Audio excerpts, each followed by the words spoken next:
Rasanya hambar, terus agak-agak kasar lidahnya. Sampurasun, kumaha kabarna? Mudah-mudahan sehat sadayana nya. Ketemu lagi nih, kali ini sareng Abdi Yusar di Jejak Anak Negeri Trans 7. Kali ini Abdi mau panen makanan unik nih, namanya terubuk atau bunga tebu. Penasaran kan gimana bentuknya? Makanya jangan kemana-mana ya.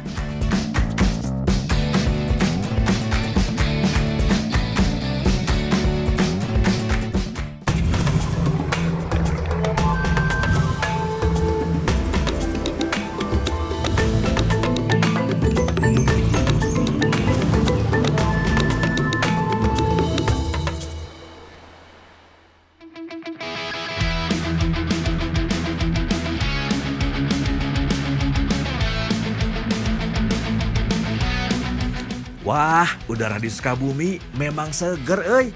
Pas banget nih sambil jalan-jalan sedikit, hitung-hitung olahraga. Aduh. Hati-hati jangan. Ya, saya reman, ah. Oh, teh reman.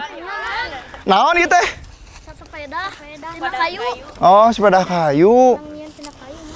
Cik ningal atuh. Biasa nyobian teh, Jang? Biasa. Giat mah ieu dicalikan. Siap. Hah? Boncengan? Mau kuat boncengan mah, mau kuat os.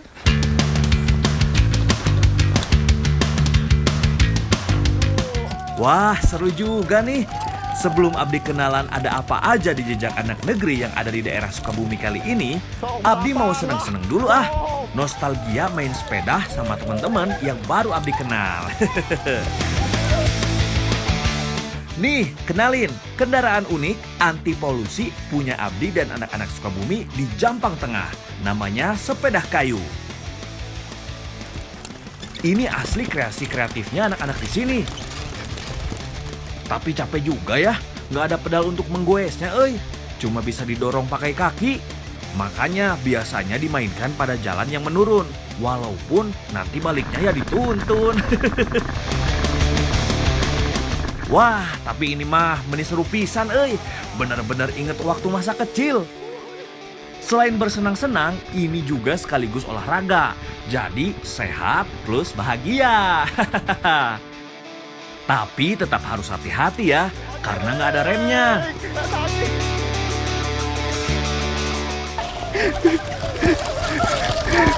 Ya, saya ngerem lah.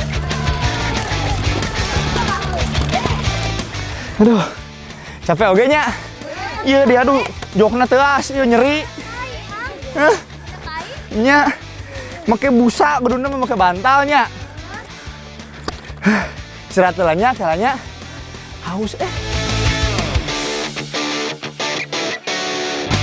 Wah, kayaknya Abdi nyerah euy. Mending nguras tenaga pisan euy. Nuhun ya adek-adek sadayana.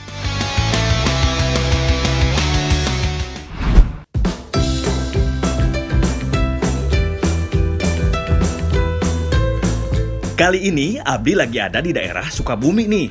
Tepatnya di Kecamatan Jampang Tengah, Desa Bantar Agung. Di sini masih banyak pisan euy hasil alamnya. Udaranya juga masih seger pisan. Eta sahanya meni geulis pisan. Wah, ini mah nggak bisa dibiarkan sendirian. Sampeurkeun ah. Nuju naon teh? Panen terubuk, ah. Oh, kanggo naon ieu teh? Kanggo dimasak. Oh, nu mana ieu yang dicanakna?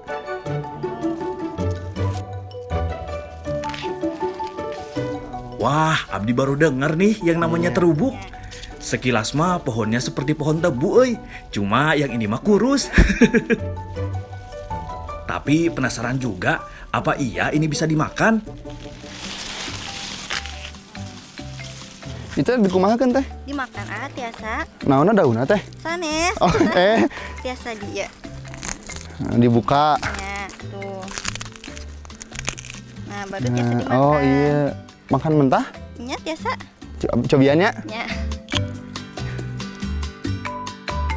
Ini kumaha rasana ya?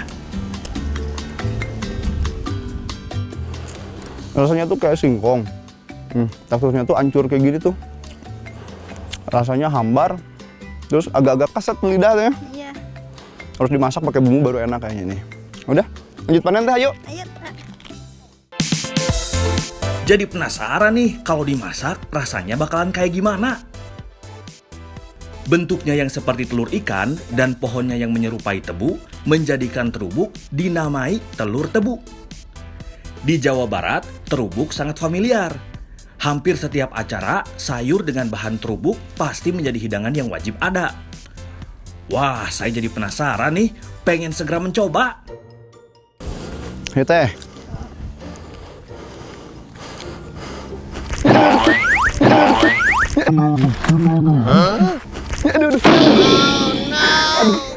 Aduh, karena kontur tanahnya yang miring dan belum terbiasa, abis sampai jatuh gini, jadi izin sama si teteh.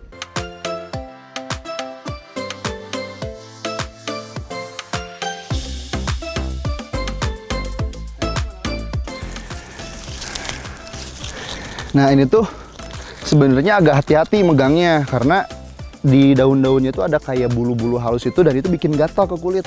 Nah untuk mengatasinya gatalnya di gini ke kepala, ke rambut. Betul nggak teh? Iya. Oke, ayo lanjut teh. Dan di Sukabumi, terubuk dapat dijual dengan harga 10.000 per ikta dengan isi 10 batang terubuk. Wah, memang ya, apa yang diciptakan Tuhan mah sudah pasti ada manfaatnya, euy. Ayo atuh, anaknya. Ah, ayo nya. Ya. Oh sekalian ini bawa aja. Aduh, hatur nuhun nak. Biar banyak. Siap. Ayo. Aduh.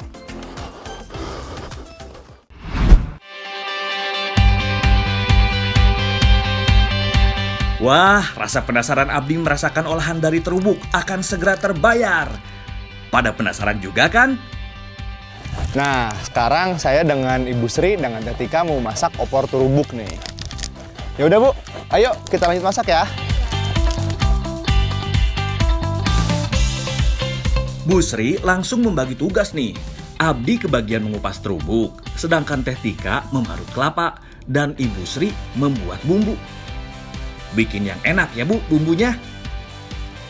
Wah, seperti biasa nih, kalau masakan Indonesia nggak akan lengkap kalau nggak pakai banyak bumbu. Tuh, lihat aja, dari mulai bawang merah, bawang putih, kunyit, serta kawan-kawannya jadi satu dalam cobek untuk dihaluskan. Selain opor, terubuk juga dapat diolah menjadi beberapa jenis masakan.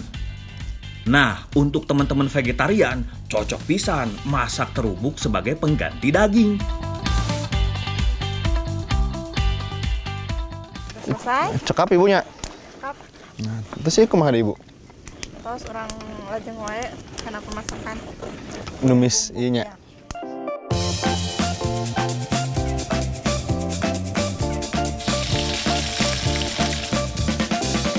Oke, setelah minyak di atas penggorengan panas, masukkan bumbu yang tadi dihaluskan beserta batang serai. Masak hingga harum. Masukkan potongan daun bawang dan juga daun salam untuk menambah nikmat masakan. Dibantu oleh Teh Tika, kini giliran santan masuk ke dalam wajan. Wah, ini mah dari aromanya udah bikin perut Abdi auto lapar, euy.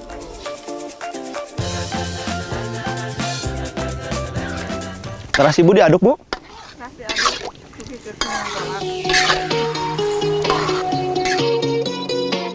Wah, Abdi harus terus aduk nih agar santan tidak pecah dan menjadi asem. Jangan lupa juga nih, masukkan gula dan garam agar masakan menjadi semakin nikmat. Setelah bumbu dan santan benar-benar matang, tinggal dimasukkan terubuknya.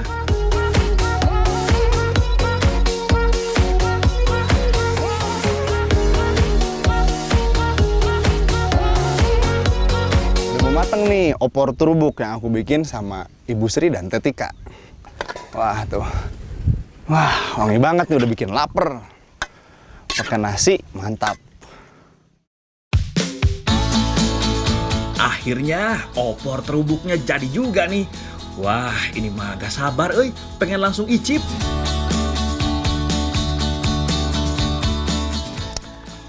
Nah, udah mateng nih opor terubuk. Ayo Bu, kita makan. Ayo Teh.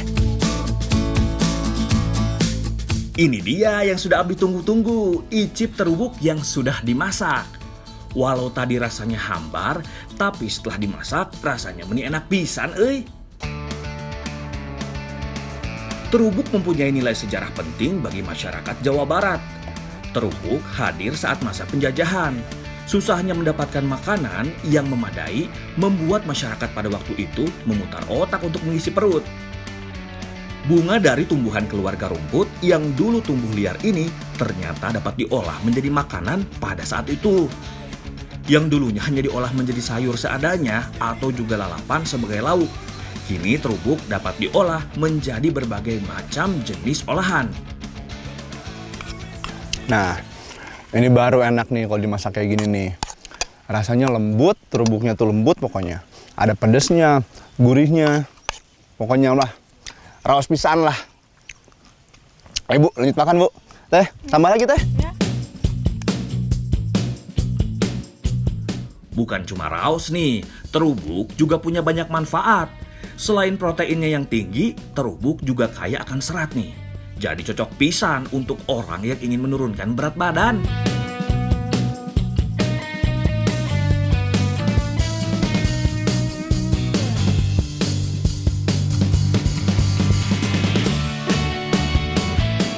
Bukan hanya diopor nih, ternyata terubuk bisa diolah menjadi makanan lain.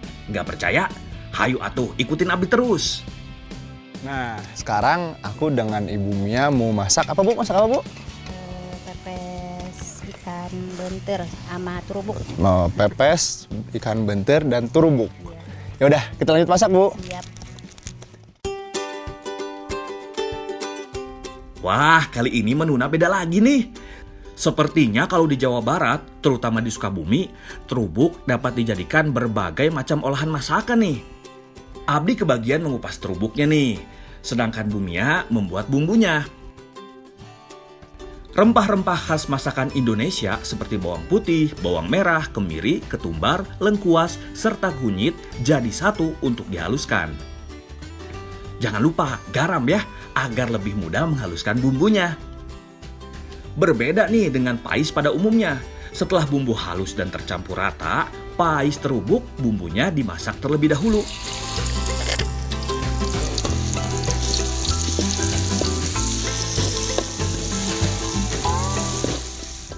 Setelah aroma masakan dari bumbu tercium, masukkan ikan bentir ke dalam wajan. Aduk hingga bumbu menyerap. Wah, ini salah satu ikan khas dari Jawa Barat loh. Dan di daerah sini sangat mudah ditemui di sungai. Setelah itu, masukkan bahan utamanya nih, terubuk.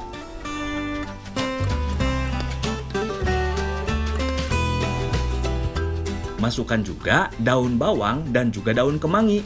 Wah, aromanya aja meniraos pisan. Di atas Bu. Atas A.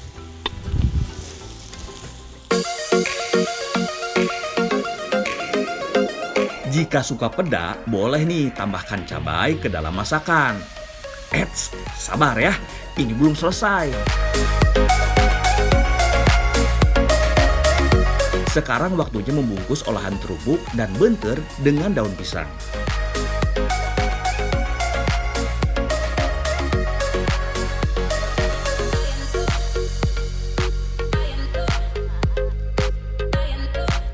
Kini saatnya mematangkan pais dengan cara menaruhnya di dalam bara. Wah, ini sih pasti rasanya beda banget. Cara masaknya aja udah beda banget. Akhirnya, pais terubuk bentir siap untuk dinikmati.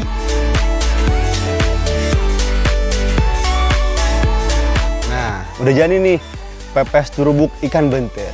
Pasti enak banget nih. Ayo deh Bu, Kang, kita lanjut makan ya. Akhirnya nyobain juga nih. Wah, ini beda banget euy. Rasa pais terubuk bentirnya beda pisan. Ada aroma dari daun pisang yang terbakarnya. Ini nih, perpaduan antara terubuk dan ikan bentir. Wah, mantap banget. Apalagi pepes kan bumbunya kayak akan rempah. pokoknya mah raos pisan lah. Selain itu, tekstur terubuk yang lembut serta bumbu yang menyerap di dalamnya membuat Abdi jatuh cinta nih sama tumbuhan yang satu ini. Oh ya, terubuk juga cocok pisan untuk para vegetarian atau yang ingin diet. Selain kaya serat, terubuk juga bisa sebagai daging atau ayam di masakan yang akan kita buat. Karena alam memberi banyak manfaat.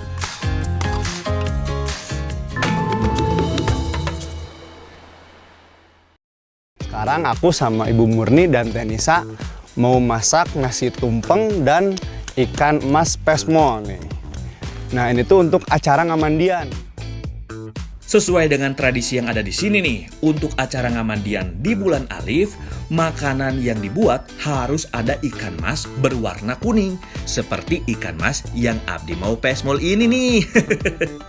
Kita langsung punya tugas masing-masing nih. Abdi ngurus beras yang akan dimasak, Teh Nisa memotong bahan, sedangkan Ibu Murni membuat bumbu. Bumbu dapur seperti ketumbar, kemiri, bawang putih, cabai, serta bawang merah dihaluskan terlebih dahulu.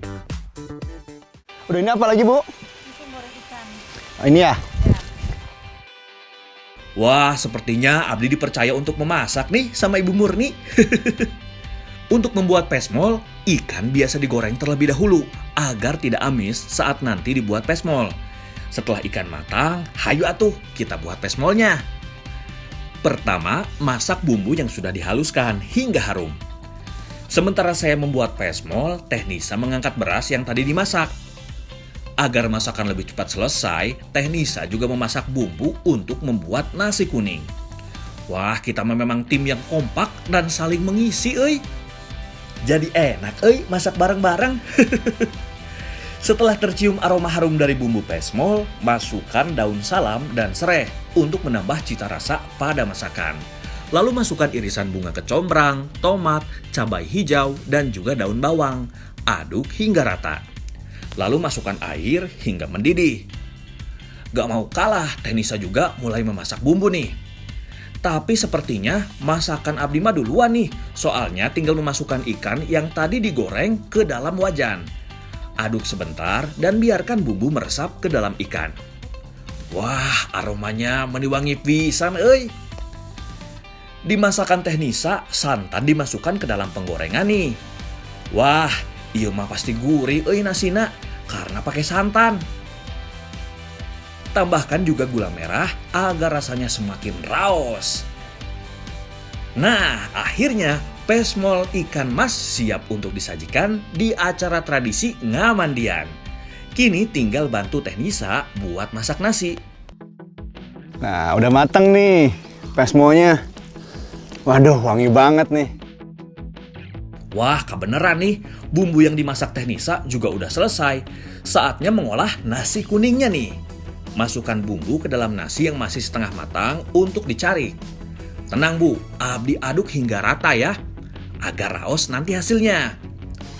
Setelah rata, kini nasi kembali dikukus hingga matang.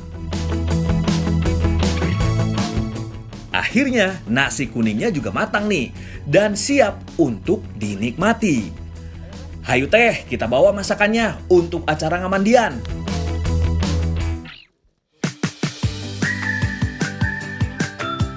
Emang segar jalan-jalan sambil menikmati pemandangan alam yang hijau seperti ini nih.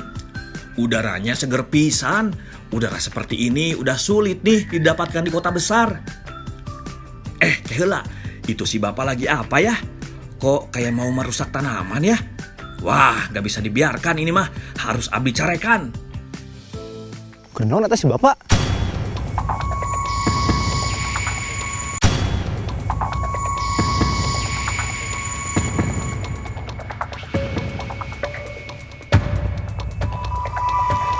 Kenaon Pak, eta ngarusak tatangkalan. Iya, Kang eta deh buat sawen deh, ya teh. Naon sawen teh Pak? Sawen itu tuh keselamatan orang. Oh, acara. Oh, gitu. punten Pak Sugan teh Bapak nuju ngarusak tatangkalan. Waduh, ternyata Abdi salah Si bapak ternyata mau ada acara tradisi nih di kampungnya. Kalau gitu mah, Abdi bantu ya Pak. Abdi tuh yang ngiringan acara nanya. Mangga. Ayo tuh, Pak. Mangga.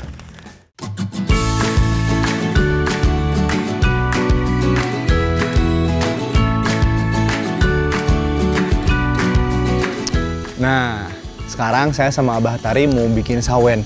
Ini tuh merupakan salah satu alat untuk tradisi ngamandian. Tradisi ngamandian sudah ada dari zaman nenek moyang nih di desa Bantar Agung. Untuk proses ritualnya, Pak Tari sebagai sesepuh membutuhkan sawen atau alat untuk memandikan peserta ritual. Sawen terdiri dari 3 jenis daun nih yang sudah mulai sulit ditemui, terutama daun darandan. Ini tuh bukan sembarangan daun nih. 3 daun itu ada artinya. Ada artinya. Ya Pak ya? Iya. Ini daun hanjuang, ini palias, Palias, ini darandan. darandan. Daun darandan mengartikan kita harus bisa berandan, yang mempunyai makna dapat berintrospeksi diri. Sedangkan hanjuang, kita harus berjuang untuk mendapatkan apa yang kita mau. Sedangkan palias memiliki makna untuk menolak hal-hal negatif yang dapat merusak diri sendiri. Nah, ketiga jenis daun ini diikat menjadi satu, dengan harapan ketiga makna daun ini dapat melekat di dalam diri kita. Nah, udah jadi nih sawennya nih. Sekarang kita udah siap nih untuk acara tradisi ngamandian. Setelah persiapan tradisi selesai, ritual ngamandian pun dilaksanakan. Air berisi kembang sudah disiapkan Pak Tari untuk ritual. Ritual ini bisa diikuti oleh siapapun, namun karena kondisi seperti ini, proses ngamandian dilakukan dalam skala yang lebih kecil. Kali ini beberapa remaja dari Desa Bantar Agung yang akan menjadi peserta ngamandian. Tradisi ini dilaksanakan pada hari Rabu terakhir di bulan Safar. Karena di Rabu terakhir itu, masyarakat Desa Bantar Agung percaya bahwa waktu diturunkannya berbagai macam penyakit. Proses ngamandian diawali dengan ritual sesepuh, mendoakan air yang dipakai untuk mandi dengan tujuan menolak bala. Nah, sekarang kita baru selesai berdoa untuk acara pemandian nih. Kita lagi nunggu warga Pak ya, mau ikut Pak ya. Iya. Pak, saya boleh ikutan Pak? Boleh ikut. Oke. Boleh. Yang unik saat proses mandinya, air tidak langsung ditumpahkan ke badan, tapi ada ayakan yang jadi penyekat, dan air cipratan menggunakan sawen. Peserta pun 2 kali dicipratkan air pada bagian depan dan belakangnya. Giliran Abdi nih, siapa tahu dapat menolak bala dan dapat jodoh. Amin. Semoga dengan adanya ngamandian ini, semua hal negatif dijauhkan dari kita semua. Amin.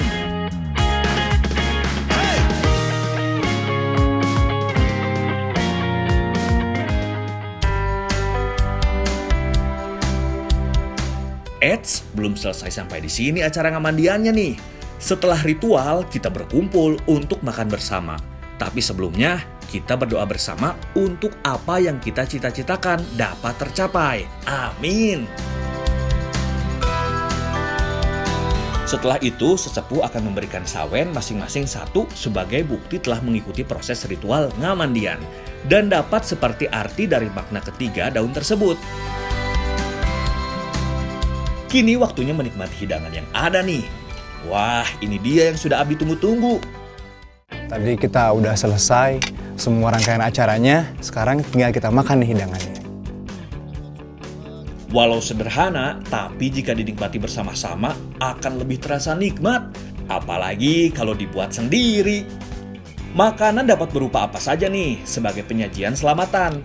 Tapi tetap ada makanan wajib tergantung tahunnya dalam tradisi ngamandian. Selama untuk tujuan positif dan tidak mengganggu pihak manapun, tradisi seperti ini harus terus dilestarikan nih, agar anak cucu kita dapat terus mengetahui keragaman dan keunikan budaya kampung halamannya.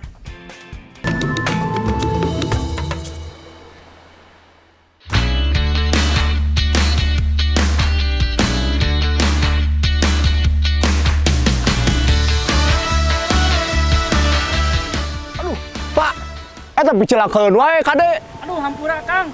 Panangan keram, aduh, teu kuat itu, aduh. Oh, Bapak eta nunjuk keram. Atuh kami bantosan. Untung gak kena kepala nih kelapanya. Sok Kang, turun hati-hati biar Abdi ganti untuk ambil kelapa. Kalau cuma naik pohon kelapa mah gampil lah. Waduh, ternyata susah euy. Nggak segampang kelihatannya. Aduh, ieu kumahanya. Pak, susah. Eta salit deui, tanggung salit deui. Hayo abdi kasihan nuju kerang. Kumaha tuh? Kalah Pak, mikir heula.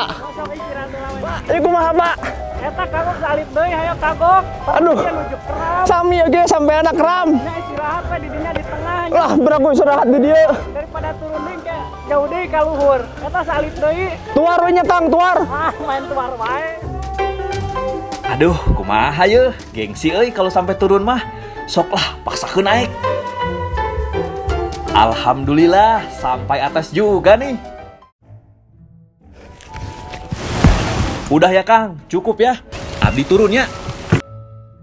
Aduh, capek oge nya Kang. Ayo tuh lah, orang ngumpulkan Kang. Orang canda kuih. Wah, lumayan juga nih hasilnya. Tapi lebih capek naiknya, euy.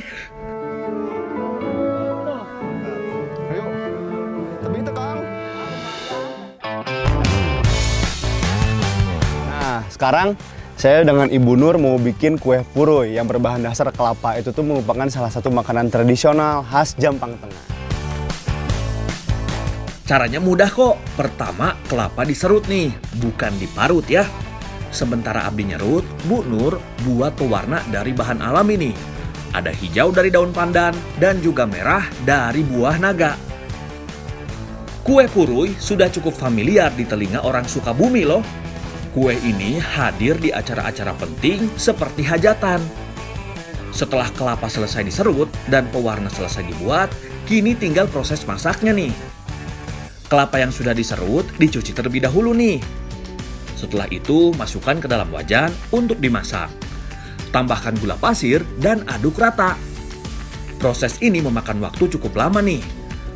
Pertama, gula akan mencair, lalu tetap dimasak hingga gula mengental. Tambahkan juga nih warna yang tadi Ibu Nur buat. Wah, warnanya bikin pengen cepet-cepet icip purunya, euy. Setelah gula mengental dan hampir mengering, angkat puruy untuk dicetak. Proses ini dibutuhkan kecepatan nih. Kalau tidak, puruy akan mengering dan mengeras sebelum dibentuk. Akhirnya, puruy dengan warna hijau tos jadi, euy. Proses puruy dengan warna merah juga sama nih, cuma sekarang mah warnanya merah meriah, euy.